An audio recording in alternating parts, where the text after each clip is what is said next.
Okay. So why do I always start like this? Because I want us to be very clear with the generation process that these LLMs do. Okay. So whenever you put a prompt inside ChatGPT, you see a lot of things written out. You may ask it to write some code. You may ask it to, summarize some text, convert from one language to another, whatever it is, right? So when you do that, largely it is picking one word at a time, or what is called one token at a time, and it ends up completing something in front of you, which looks like it's actually talking to you, right? So here, let's say something like, you have a prompt and response. Okay, and these are the words we'll be familiar with now. Prompt is something you put into the LLM, and let's say I put quick brown. Now the response is actually generated very quickly in front of us, right? But internally, what happens is it gives you one word at a time. Okay, quick brown, and then when it gives fox, it ends up that the word fox ends up coming back into the prompt here. Okay, now I'll allow a little bit of interactivity in the beginning. So if anyone wants to unmute and talk, feel free. Why did it choose the word fox? What is the logic? I just want someone to, bounce some ideas, right? So can someone unmute and tell me Yeah, why maybe you, it's a, like conditional probability, like yeah? conditional probability is working. Okay, Like okay. Yeah. Kiran and Praveen have offered to use the word probability. Okay, okay. Well, again, how did this? So why are you saying? Why is Praveen saying most probable? Why is Kiran saying conditional probability? Why do you think this word has more probability?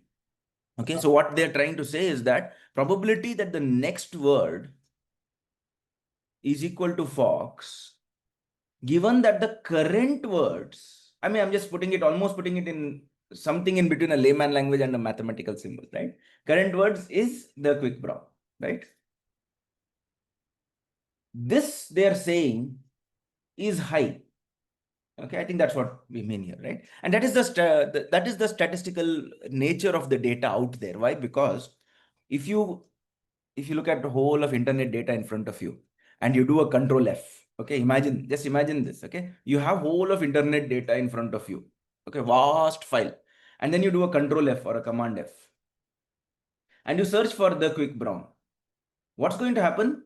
Millions of sentences will light up and most of them will have the word fox next to it. Why? Because the quick brown fox jumps over the lazy dog is a very common phrase. Okay, it's a very common phrase, and that increases the probability of this. Okay, that's at the very heart of the generation. Okay, now for it to be able to generate meaningful things beyond what is there inside the training data, it has to start learning some patterns. Okay, so that is the goal for today. Sorry, was that by mistake unmuted, or if you really want to ask a question? Yeah. Okay. All right. So the quick brown fox jumps over. So this keeps happening one word at a time. Okay. Until finally the sentence ends and the LLM decides, okay, let me end this end generation here. Okay, and what we see is we see this happening very quickly in front of us. Suddenly we'll see all these words in 1 second. So many words end up getting printed. So we feel a very natural flow happening here. Okay, so in today's class we will kind of zoom into this process. Okay, and we'll see how data is represented, how language is learned, how meaning is captured in the internal representations of a what is called a transformer architecture that lies at the heart of these LLMs. Okay, so when we put in this quick brown, what happens, right? So the very first thing that happens is something called tokenization, wherein these words end up getting some numbers associated with. Okay, and it's a fun fact that LLMs don't really see language; they just see a bunch of numbers. If I say this, you laugh at me. So let me actually show it to you.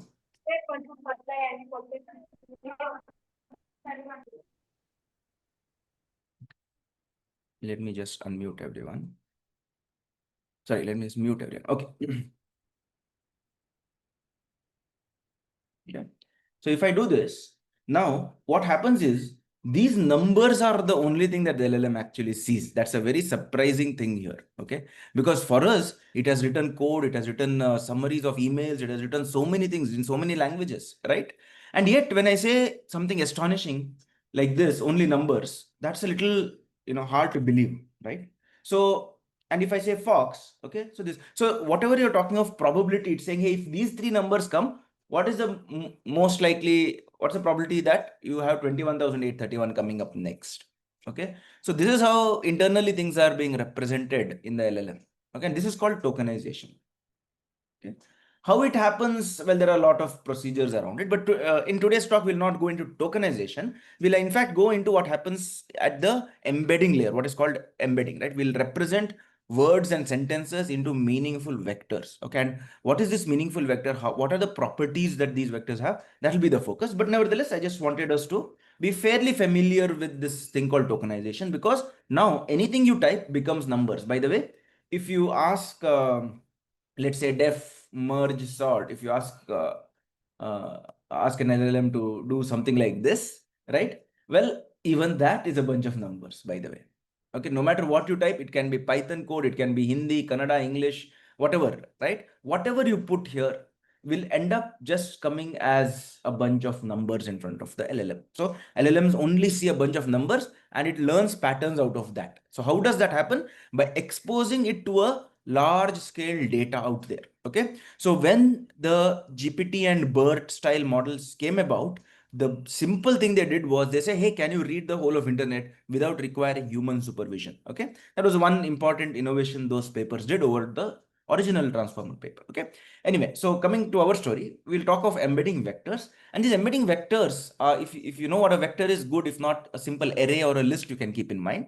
Okay, and it will go through the LLM architecture, that is the transformer architecture, with the attention and all those things, and get a contextual flavor to it, meaning it will understand what are the nearby words. And we will see this live today, meaning how is, let's say, a word like bank can come in the context of river, or it can come in the context of, let's say, money, right? So when you have a word like bank, it can have multiple contexts. Word apple can have multiple contexts, right? It can be fruit. Okay, apple can be fruit, or it could be your phone. You could be talking about, when you say I like apple, you could be talking about a phone or a fruit. But if there is some surrounding context around it, the LLM will know whether you're talking about the fruit or the phone. All right. So this kind of contextual embeddings are what drives the generation also. Okay. And when it generates, it has to just choose which is the most likely next token. That is, let's say something like fox, dog, cat, blue, something like that, right? Bunch of, there are, by the way, in most of these languages, there'll be at least 50,000, sometimes even 100,000 tokens. So when I say tokenization, whatever I type here, like I can go mad and type like I can just put anything here. And what's going to happen? Well, again, a bunch of numbers will come, but notice that none of these numbers on the right side will cross 50,000. Okay, 50,257 to be precise for GPT-2 architecture. It will never cross these numbers, no matter what I type. I just type like a madman here. Okay, and here also you'll see 28,000, 28,000, 42,000. So there's a limited set of tokens or vocabulary that these LLMs can reasonably understand. And no matter what you type, they will end up representing that way. Okay, now each of those tokens end up getting a vectorial representation, and that is what we are sitting here to learn about. Okay, we learn what is this vectorial representation, and how we can, it can also give you ideas about building a small RAG or recommender system kind of an app. All right. Okay. So that's the vocab size. Now, external to the LLM is something called RAG and agents, which has access to tools and planning. And internal to the LLM is something called fine tuning. So if you have external data, you can use something called RAG, standing for retrieval augmented generation, to make it work on your data.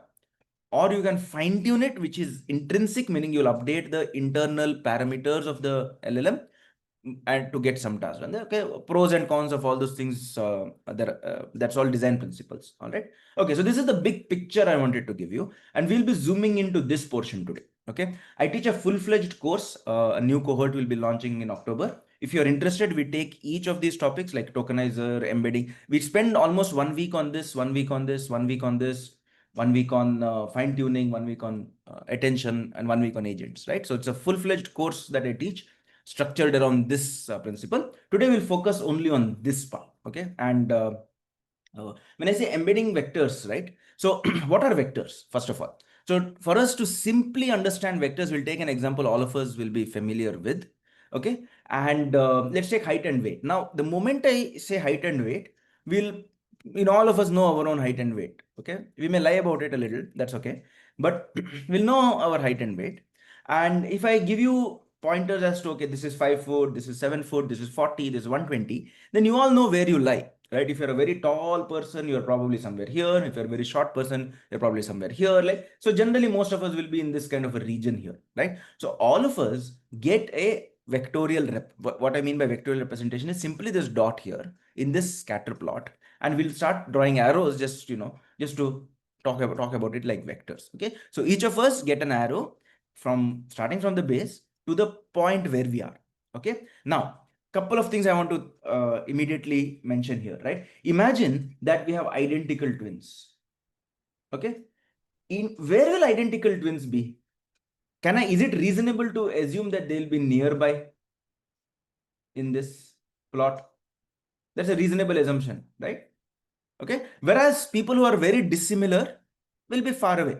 Okay, now this is a nice property for us, wherein, if we can translate this even to language, meaning suppose I have similar words, okay, then I want similar words to be nearby. Okay, so this is a desirable property if a language model has learned language properly, right? Similar words should be closer, dissimilar words should be far away. And I'm saying that even in this small session of ours, we can actually, see it. We can actually visualize it. We can actually feel that, words are coming closer based on the training. Similar words are coming closer, dissimilar words will be farther away. All right. So that will be your major takeaway. And some other neat structural things also we'll see in the geometry of the way these vectors are represented. All right. So tabular data gives us natural vectorial representation, but for images, text, audio, video, all those things, we need these powerful things called neural networks, variants of it like CNN, convolution neural network, MLP, multi-layer perceptron, and transformer architecture, right? And this field of knowledge is called representation learning, where you have captured the information contained either in language or in image or in text or in audio, whatever it is, right? It has been captured in a nice format, such as a vectorial embedding with some desirable properties. Okay, and we'll walk through these desirable properties and we'll also verify them, right? We'll verify that the language models that we are familiar with today have that desirable property. All right. Okay, so our first example is, suppose I take a word like banana. Okay, and I go through what is called an embedding model. Again, I've not really explained how this is done. I'm just saying, suppose there exists something called an embedding model that will convert it into a embedding vector. Okay, now if I were to take the analogy of height and weight, okay, and something like identical twins, although maybe not necessarily identical twins, but maybe people with a similar profile in height and weight, we know they'll be similar, closer in the mapping, that is in the scatter plot, right? Now, if I were to draw this banana thingy here, okay, I'll ask a simple question. Feel free to answer in chat. Okay, between the two words grape and aeroplane, which one should be closer to banana, according to you? If you feel the model has learned a language, why? Okay, most of you are saying grape. Okay, it looks like a reasonable answer. Sandeep, Sandeep is adventurous. He wants aeroplane closer to grape. Okay, for whatever reasons. But most of us are, unless he's trolling us, most of us want grape to be closer, right? Okay. So first of all, why should it be closer? Okay. Again, I'll allow a little bit of interactivity here. Feel free to unmute and talk. If one or two people can unmute and talk. I don't want it to be a monologue. So like grape having uh like is having less cosine similarity. I'm no, I'm not yet introduced cosine similarity, right? Okay, In okay. a One of the properties that It's banana closer has, to grape okay, it's also has. closer to It's banana. edible, you can consume it. It has water content in it. okay. It's But closer to banana, Bananas that's why. come more frequently together than grapes and ah, aeroplane. yes. So Kuber has got a nice property. While water content, the fact that their fruits are all important, it is, imagine the challenge in training a model based on these properties, water content. So will it know water content in aeroplane compared to grape and banana? Maybe not, right? So imagine the challenge in training LLMs. In fact, this is where a big innovation happened between what was the original transformer paper, which gave label data, as compared to the GPTs and BERTs, which just exposed it out there to the internet. Okay. So what What Kuber was mentioning is that they occur frequently together in the data, at least as compared to aeroplane, right? Meaning, imagine you do the same control F thing, control F on banana. Okay. Control F on banana, millions of sentences are there. Look at all the sentences which have the word banana. And not just those sentences, maybe 100 words on either side of it, let's say. Okay. 100 or 200 or whatever, right? Uh, take that data and now think, which is more common to appear, grape or aeroplane? You do this, right?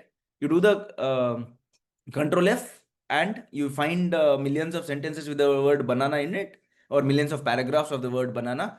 Which one will be more common, grape or aeroplane? What is your opinion now?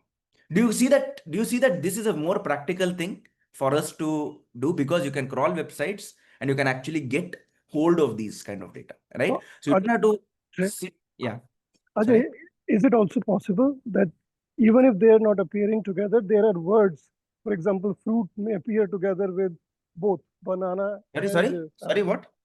I'm saying it may happen that there are some common words which are appearing with both these words. That's why they are closer to each other, correct? Yeah, if the data is such that words happen to come a lot in the context of each other, then in the representation we are talking about, they will happen to be closer. Correct. Some Yeah. of these will be counterintuitive. We will even see that there are there are some undesirable properties that will happen because of this. I will like, give you examples of those also. Okay. All right. Okay, so let's carry on then. So here, the crucial thing which Kuber mentioned and which I want to formalize is something called the distributional hypothesis. What is this? This says that words that occur in similar contexts tend to have similar meaning. Okay, so this is a very important thing actually. If you think of it, here we are saying meaning. Okay, and then there is context. Okay. Now, there are two ways of implication here. Notice the converse of this statement. Words that have similar meaning appear in context is one way of saying it. Words that appear in context have similar meaning is in another way of saying it. Okay, these are two different sentences. They're converse of each other. We are assuming this right now. When we speak of this distributional hypothesis, we are assuming this, by the way. Okay, that's what we are assuming. All right.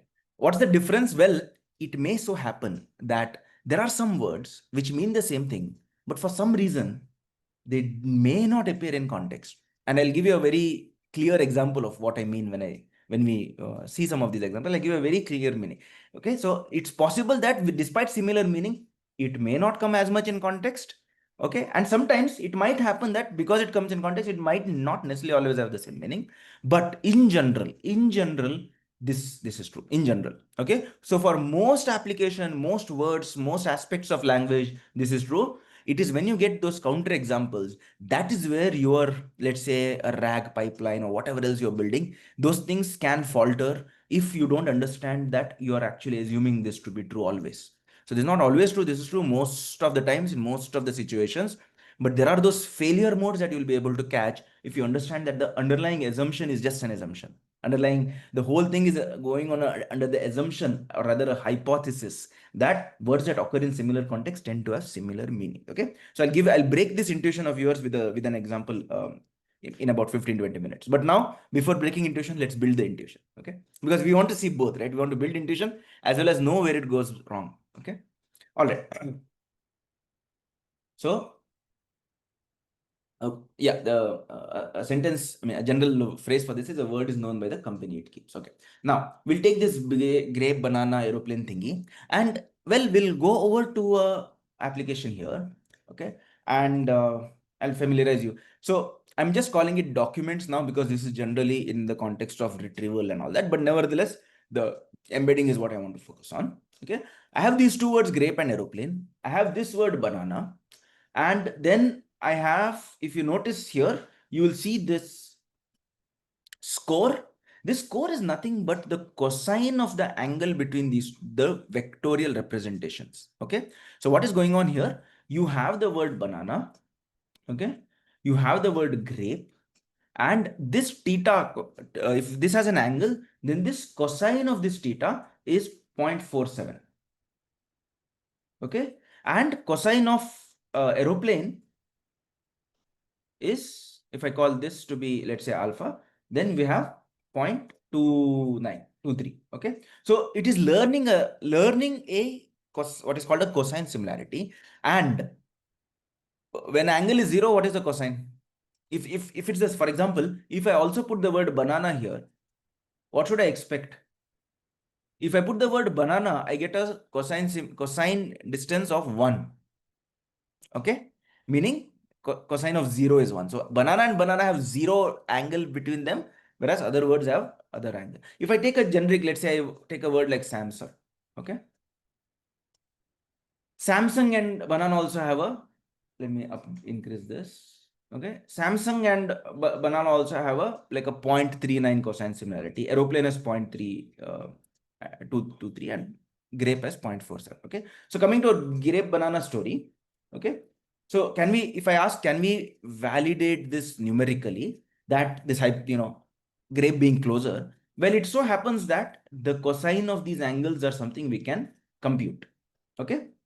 And this is how, this is the distributional hypothesis in practice. Grape and banana are coming more often in the context of each other. So the LLM has learned to put them closer in some space called embedding space, and it has taken aeroplane and kept it a little further away. So in the embedding space, you can imagine fruits in one place, vehicles in another space, maybe mobile phones in another space or something like that, right? So you can imagine these kind of things. All right. Okay. Now, right, because we have this access to this app, one fun thing we can do. What if I put Apple here? Okay. Now notice the moment I put Apple, a word like Samsung came to the top. Aeroplane has lesser and grape has lesser. So what's going on? While I put banana, I was fine. I mean, while I put banana, I was fine. But when I put apple, I'm not fine. Why is that? Can anyone answer? Yeah.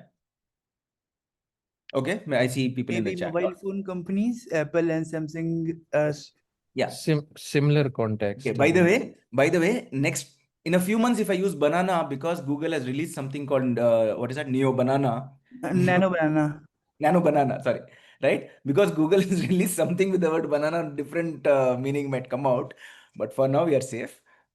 Okay, the moment I put Apple, Samsung is at the top because, well, Apple and Samsung do come often in context of each other. But suppose I put ripe apple, okay, and I do this. Now what happened? Notice that Samsung suddenly went down. It was 0.5 something. It came down to 0.2. So in the geometry, what is happening is you have Samsung here. Okay. You have Apple here. But the moment you say ripe apple, it went elsewhere. And let's say something like grape is here. Okay. So the moment you say ripe apple, then it came closer to grape and went further away from Samsung. So in the embedding space, we are actually, so here's a remarkable thing that's going on right now. We have a bunch of words coming in the context of each other. Then there is a geometry that is being learned in the embedding space. We are sitting here and watching it by just doing a cosine similarity. So meaning, there is a meaning or semantics which is captured by geometry, and it is verified by algebra. That is a cosine similarity, right? So here you have embedding vectors. When I say geometry, I have embedding vectors, and here I have cosine similarity. Okay, here I have semantics. And this principle is what's powering all these RAG kind of applications, because can you retrieve the most relevant document based on the query, something like that, right? So if query is ripe apple, imagine a simple recommender system, right? If someone puts like Amazon or something, you put a ripe apple, you're searching for it, it can also recommend grape for you. Okay, but if you simply put apple, it might start recommending Samsung stuff for you, right? So right now we are seeing this kind of a language understanding and all those things. All right. Okay, now I did this banana, grape, aeroplane. Okay. Now you said these two are similar. Okay, that's what you said, and we even verified it. And that's because they come more often in context. Okay, now I will give another example. Okay, the example I'll give is head, frontal lobe, and arm. Okay, now tell me which two of these are similar. You can write the first letters of each. Is H and F similar? Is H and A similar? Or F and A similar? Which of these are similar in their meanings? Okay, Ankit and Praveen and all. Okay, all of you are feeling by frontal lobe is a portion here, right, in the brain. Okay, fine. So therefore, if I were to do the same exercise, right? If I were to do the same exercise, and suppose I were to put head and arm, and let's say do a frontal lobe. Okay. Wait, let me do.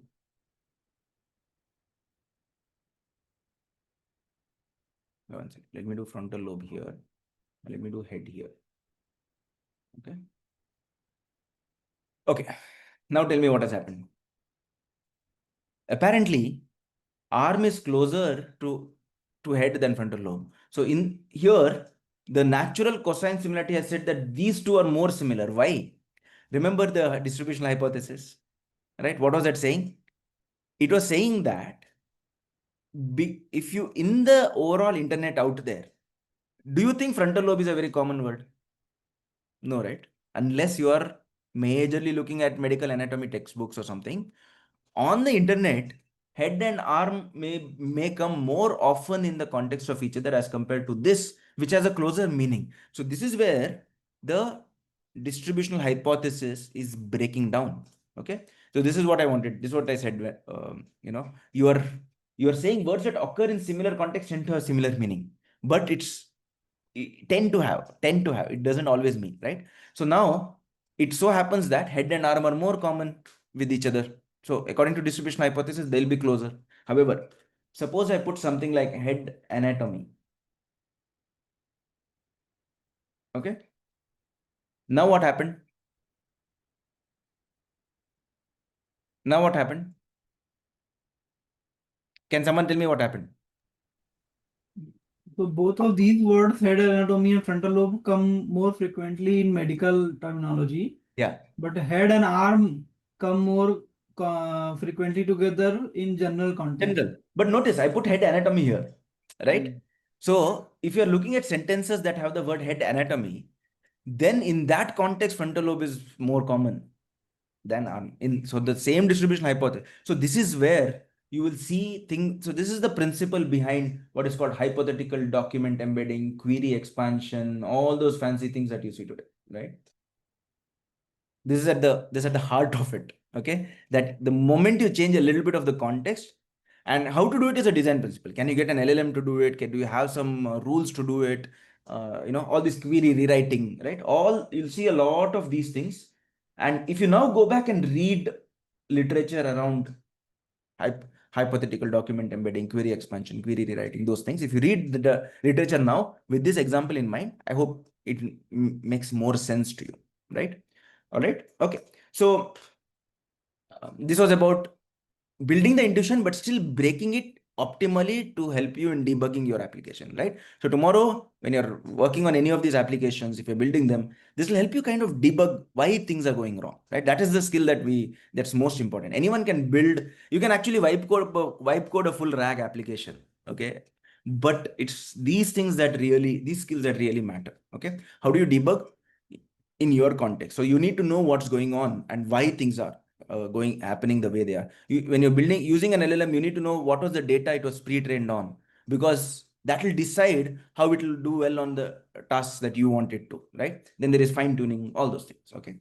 Okay, now there's one more fun thing going on with the LLM. So this was one aspect, right? Cosine similarity was one aspect. Okay, there's one more surprising thing that researchers found when they were training these models.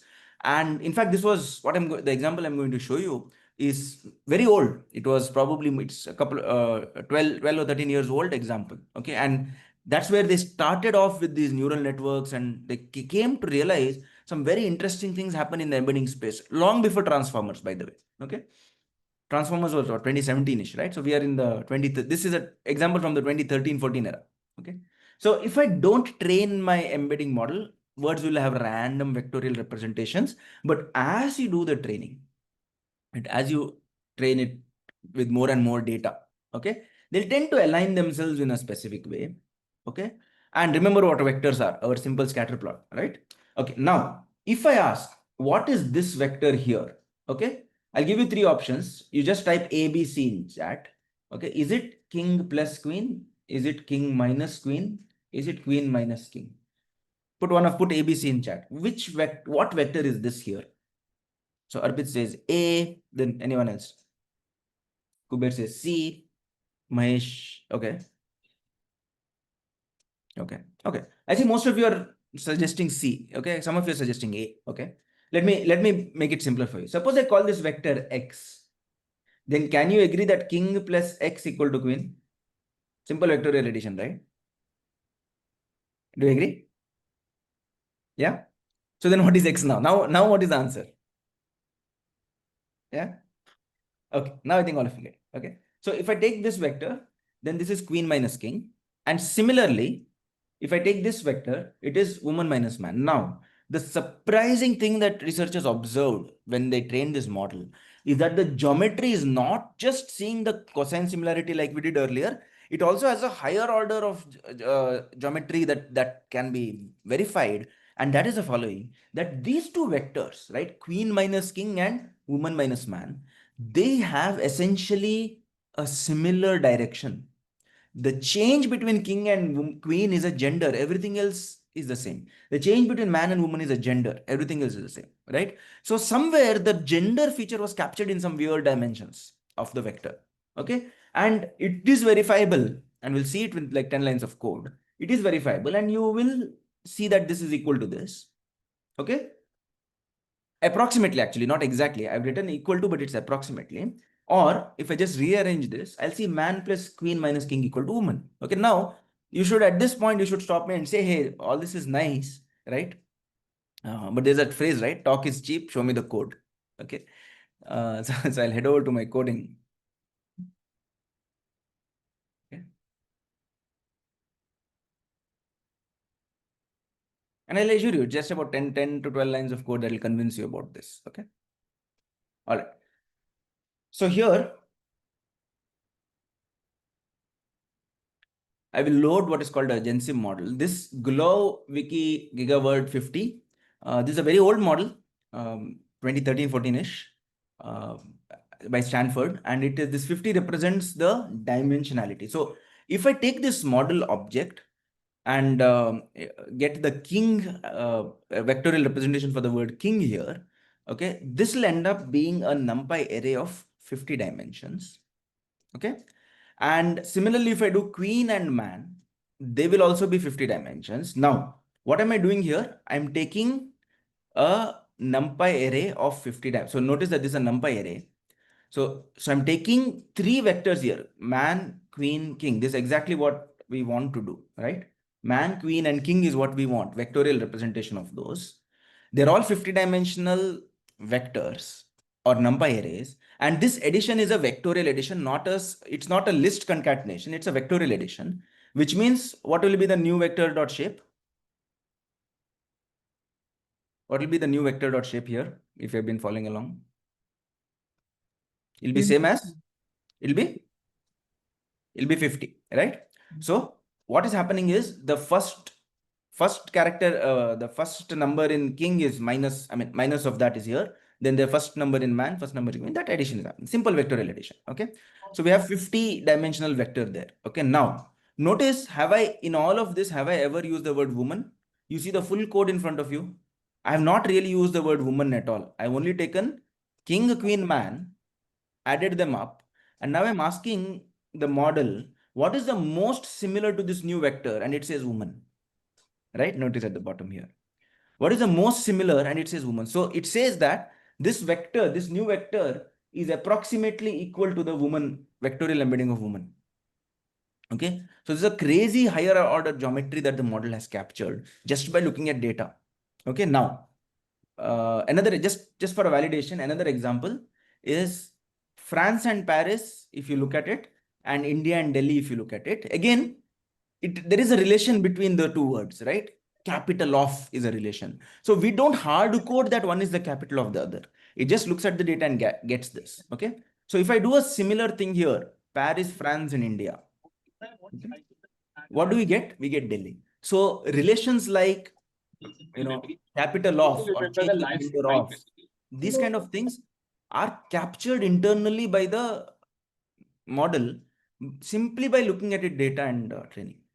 Okay, so this is these are really fantastic things that are happening when you expose these large language models out there just on the data, right? How is it doing it? Well, the training paradigm is very simple. It just says, hey, look at part of the sentence and find a way to predict the next word.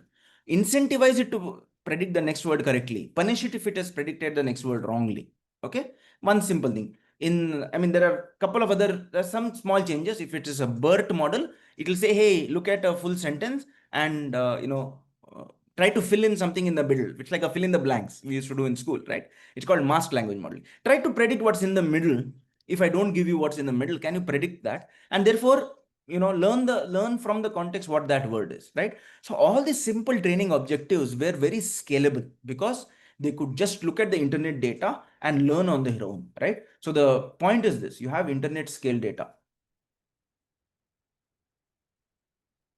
okay, and you have the objective, that is the loss function, okay, and this does not require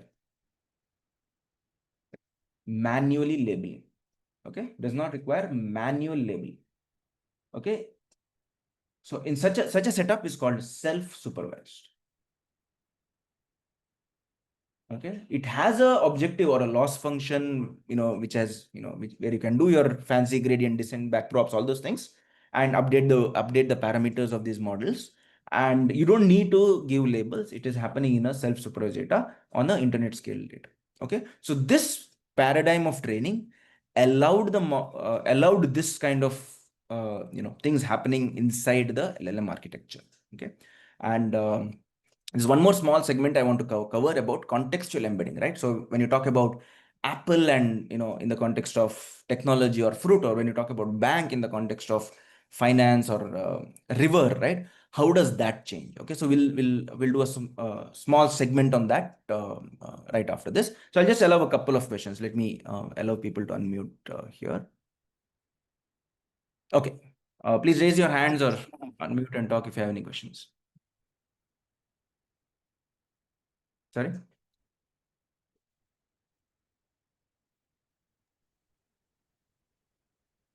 Yeah, did someone have a question? Apurva, you can unmute and ask your question. When you say encoding, what are you talking about?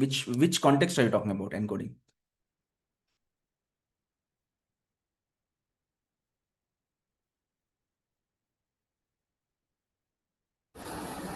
Hello, audible?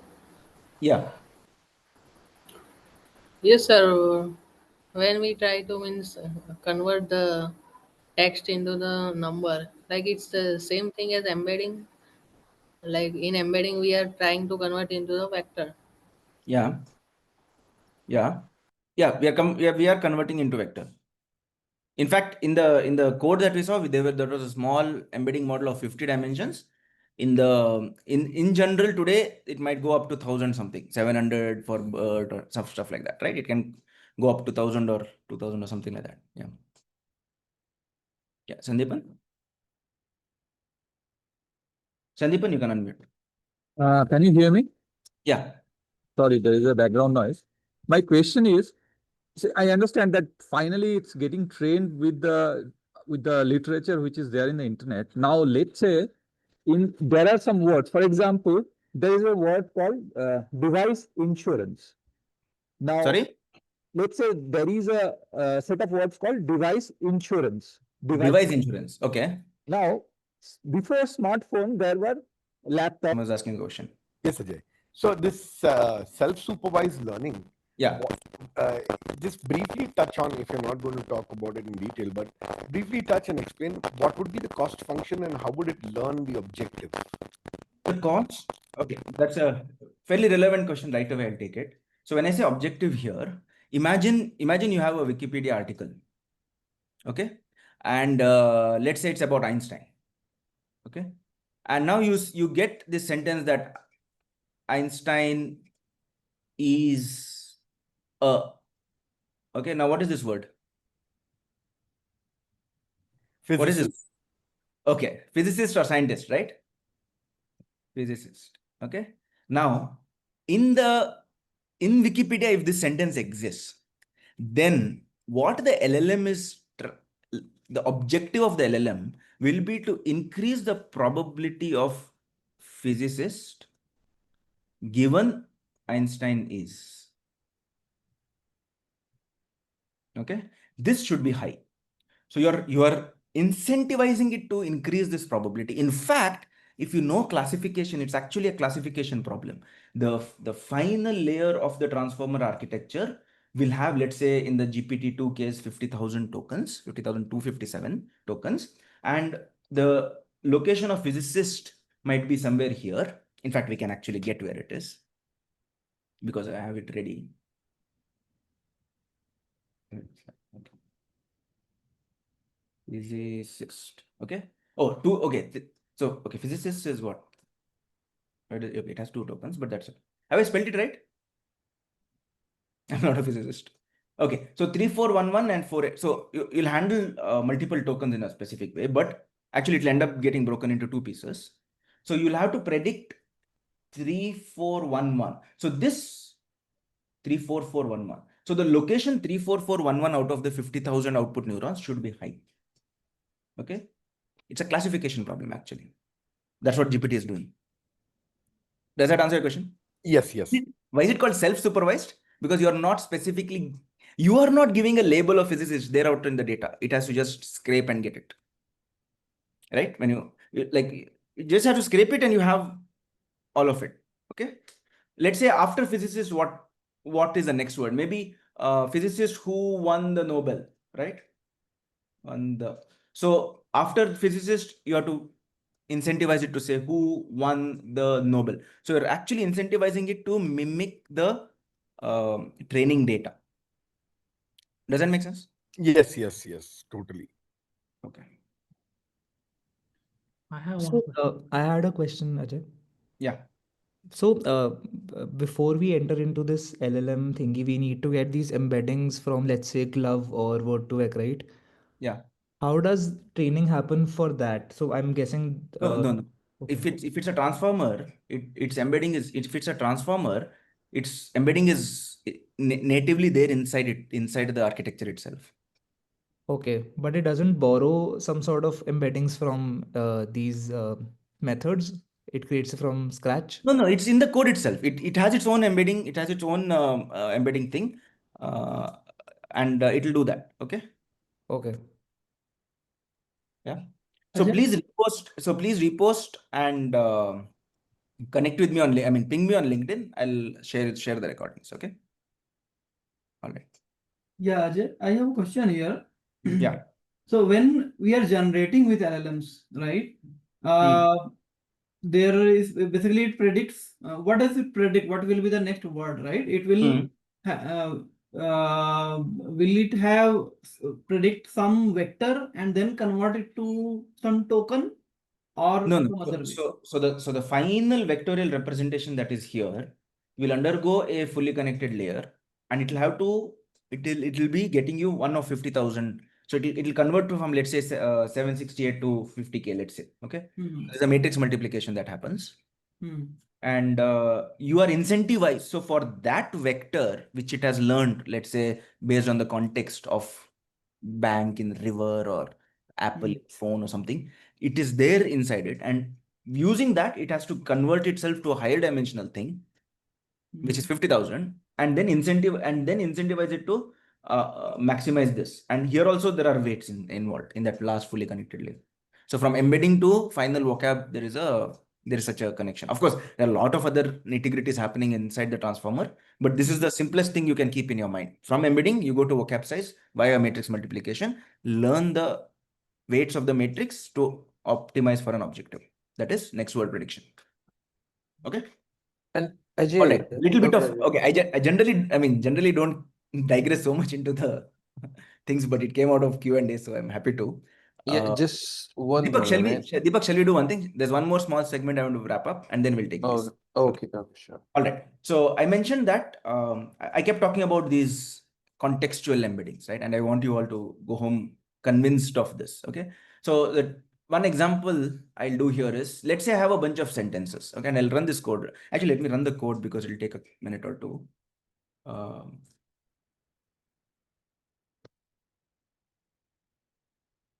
Okay, let it run. Okay, meanwhile, once it runs, we'll see the result of what happens. So I need to visit the bank to deposit. The bank charged me several branches of the bank, investment bank. Okay, so you get what these sentences are. They're all bank and money, right? I'll keep this to the side here. Okay. Then we had a picnic on the grassy bank. Erosion has significantly damaged the river bank. Blah blah blah. You see that, right? So these are all. So if you look at these sentences from 1 to whatever, from 0 to 9 are money. I'm using the red color here because that's what the plot has done here. Then sentences from this are blue. Okay, and that is river. Okay, and these are green. That is you rely upon, right? I bank on you. The company will bank on innovation. You can bank on her. So notice what has happened, right? What have we done here in this code? We have taken each of these sentences, and for any, so let me copy one of these sentences. Okay.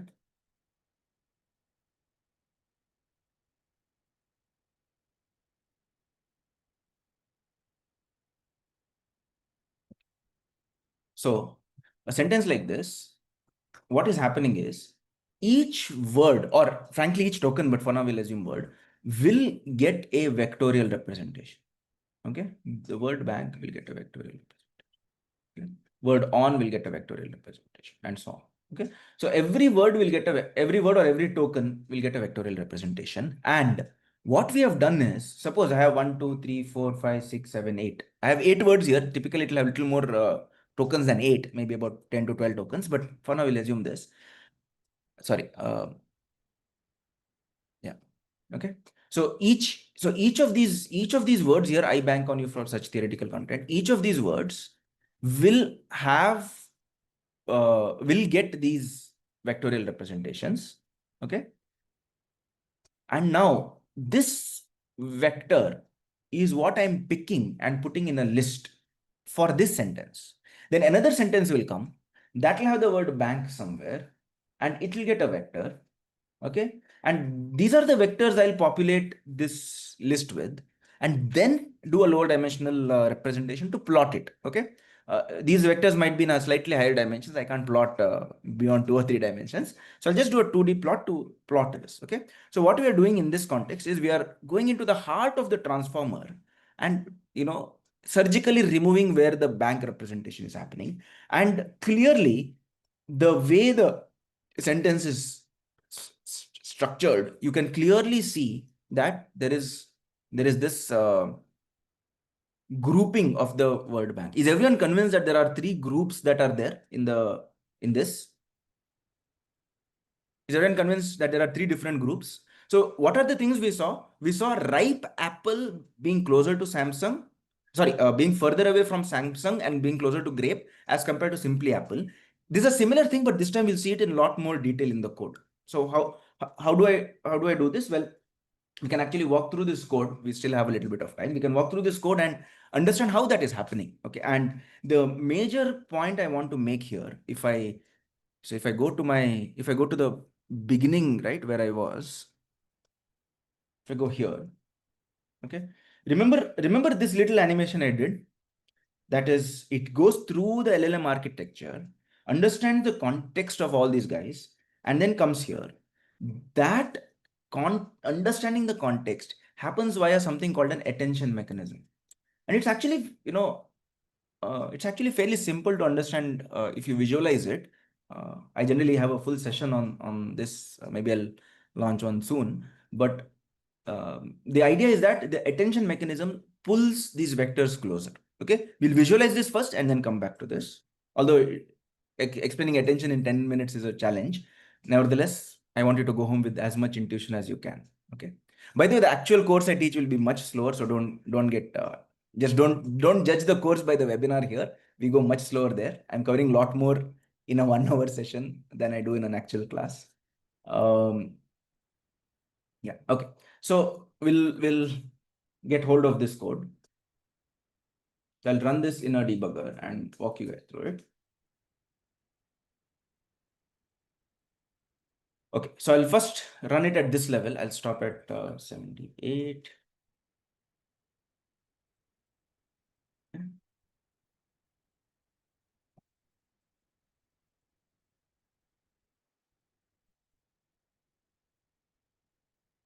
Okay. All right. Okay. So now notice what we are doing here. We are going through this. Sorry, we have this sentence. Okay. I need to visit the bank to deposit money. So this is a string.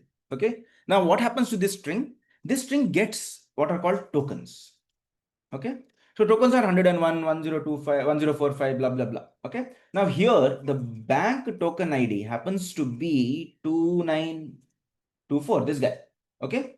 So the sentence got a bunch of numbers where this token represented bank. Okay. And how many are there here? Len of tokens is 21. Okay. So this sentence had 1, 2, 3, 4, 5, 6, 7, 8, 9, 10, 11, 12, 13, 14, 15, 16. This sentence has 16 words and 21 tokens. That's typical. Okay. There's a 75 to 100 kind of ratio in general between words and tokens. Okay. That's typical. So 16 words got 21 tokens, and this embeddings, if you see, will be 21 by 768. So this is what happened inside the transformer. So now this makes sense, right? This, imagine 21 tokens 21 tokens walked into the transformer architecture. We pulled it out at the point where we get the embeddings, and we got 21 by 768. This 768 is what is called embedding dimension. We just saw that in a different example where it was 50. Okay. But now we are seeing 768. Okay. So this 768 dimension corresponds to every word's embedding, every token's embedding. What do we want? We only want the bank token thing. And here in this sentence, the bank indices happen to be 6. Why? Because if you see the tokens, then 0, 1, 2, 3, 4, 5, 6, right? So the sixth one was bank. So I'll pull that guy from this 21 by 768. I'll pull that guy. I'll update it in my list. I'll go to the second sentence, so on, right? This time the bank is at the very beginning, second word. So if I look at tokens, I see that the very third token corresponds to bank 2924, and therefore bank indices will be 3. Oh, sorry, 2, 0, oh, sorry, 0, 1, 2. So it will be 2. And hence the bank embedding will be that specific mistake. Okay. So this is the bank embedding there. It will have 768 numbers and so on, right? So keep in each sentence, that's what I'm doing. So in each sentence, I'm going through the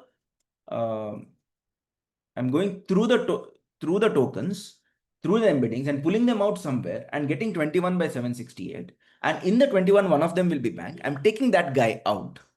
Okay. And once I've taken that guy out, I do that for all the sentences out there. So all the embeddings are of the word bank. So therefore, if I run my code till, let's say, 84, okay. Let me just kill this. Yeah. Vishesh, Go ahead. As a code runs, you can ask a question. Yes, Ajay. So I had a question that so before it enters into the LLM, is it in an embedding form already, or and it becomes context aware only after it comes from LLM, or is the embedding starting to generate in the LLM only? The transformer code itself, you first get a preliminary embeddings, Okay, then you get contextual embeddings. That happens via the attention mechanism. got Okay. it. So within the LLM, how does the initial embedding gets generated? What logic does it use? Yeah. Okay. So one second, I'll come to a question. So there are 30 vectors in this list. Each vector is, so if you take any one, if you take this bank embeddings list, and if you take any vector here, right, the third vector, they'll all have the same shape of 768. Okay. So this bank embedding list has 30 vectors, all 768, all for the word bank. But what's the difference? Well, the difference is that we just saw what happens, right? When we run the code and plot it, the difference is that these vectors are separated out based on surrounding words. So the word river had an impact on the word bank. The word um, uh, money or finance had the impact on the word bank. They get pulled to each other, right? So embeddings context pulls the vectors towards each other. And Vishesh, your question will get answered as I explain how this pulling happens. Okay. All right. So now we have to justify, we have to answer how this is happening, right? So right now you have a sentence, let's say you have a sentence like river bank, just simple river bank. Okay. Now in the, in the LLM architecture, I'll just for the sake of full visibility, I'll even use some token numbers. Okay. So river bank is Ajay, sorry, real quick. Can you also explain with context of bank river? Suppose I write the word bank river and river bank. Yeah. Then I think a lot of doubts will be clear.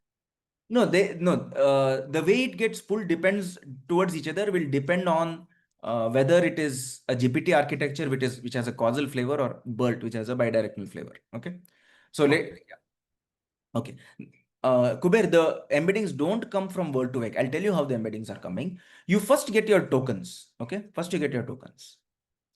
Now, here's a big matrix that these models maintain. Okay. This is called the embedding matrix. And this will necessarily have vocab size. Let's say vocab size is 50,000. So this will have 50,000 rows. Okay. And let's say some 768 columns. So this will be a 50K by 768 matrix. Okay. Now, when you give me a specific token ID, the token ID will not be nothing but the row number. So if the token ID is 17, then it will pick the 17th row. If the token ID is 2924, it will pick the 2924th row.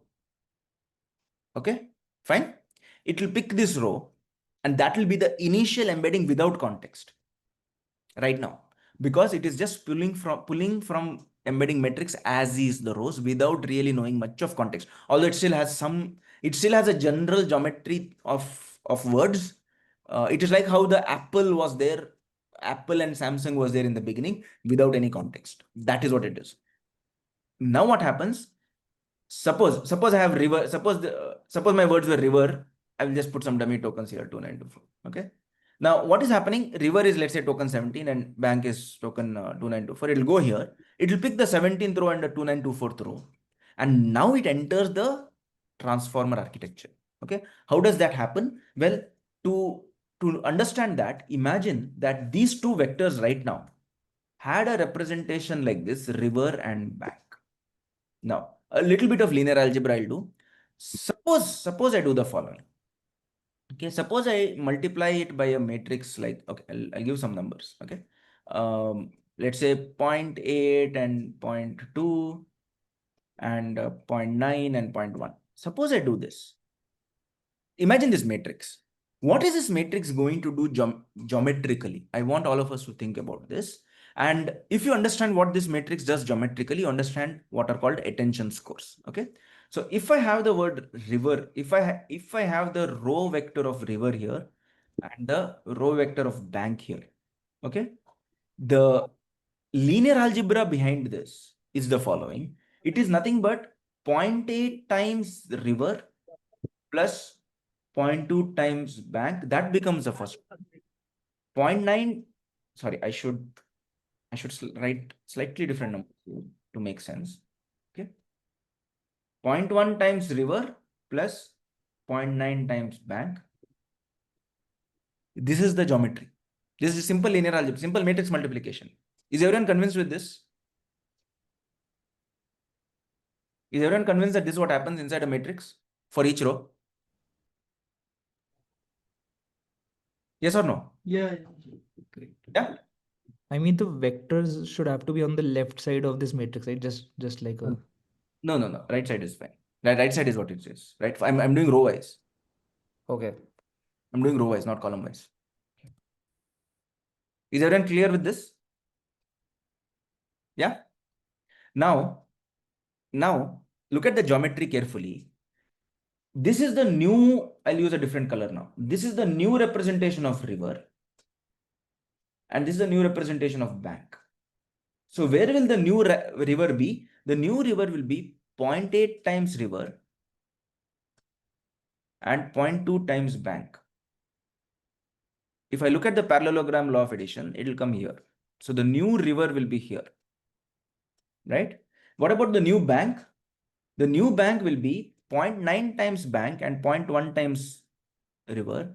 So it will come here, bank. So the two vectors have pulled each other in percentages here. Right? You essentially want percentages here. In fact, that is why you have something called a softmax happening. So if you read transformer literature, you will see a fancy thing like WX transpose, some W1X transpose, W2X. Then they'll do a softmax on top of this. By the way, we spend a whole weekend in the course just around this equation. Okay. So whoever's interested, feel free. Then there's a W3X going on. Crazy kind of stuff's happening here. And this part here is nothing but this matrix. You're learning what are called attention scores. And the most relevant word for the word bank, if it is river, it'll have a higher attention score. Words like the, and, of, they won't have much attention score generally, right? So it'll pull each other. So the general idea is that vectors pull each other if this is the distributional hypothesis in its pure geometry. The more often words happen to come together, the more often they get pulled in each other's presence, and that is how learning is happening.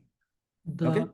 The attention matrix can be of that 728 dimension, right? No, it'll be of the context size by context size dimension. Okay. Yeah. Attention scores. Context size is 50K times 50K or context only for Context the is given. separate. 50K is embedding dimension. And context would be the context dimension. And what is the context dimension? Context length of a LLM is dependent on, service providers, right? Okay.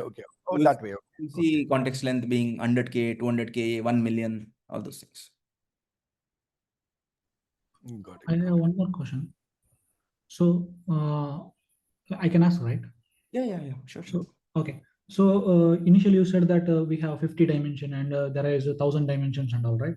So when I train a model, so whether the model itself will upgrade from 1,000 dimension to more, or like we predefine it? No, everything, all the dimensions are predefined. Dimensions are not updated. Even if the more data comes to train, it will. No matter what data comes, dimensions of embedding models and context length won't change. Okay. Understood. Fine. Ajay, can you tell like from where we are getting this 0.8, 0.2, 0.9 and 0.1? That is learned. That is learned with the data. It is learned with a stupid objective like predicting the next word or something. Okay. That's the beauty of why these things scale. You have to do something as stupid as set up an objective saying predict next word.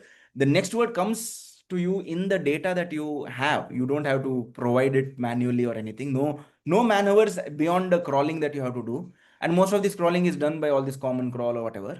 So you don't have to put any major effort. Just say predict. This is the beauty of this is why things took off, because of the scalability. Just get it to predict the next word. It will learn these attention scores in such a way that it makes sense in the downstream tasks we use it for, including something like embeddings and stuff like that, right? Which is what we saw. Throughout, we saw things like that, right? Bank in different contexts, Apple, Microsoft, Apple, Samsung, those kind of things, right? So all those things were captured in such a seemingly stupid objective. Like unless someone unless I saw this, right? Until I saw this, I never really believed that this will happen. And you guys should not also. You should have someone should be able to come by and say, hey, I can show it to you, right?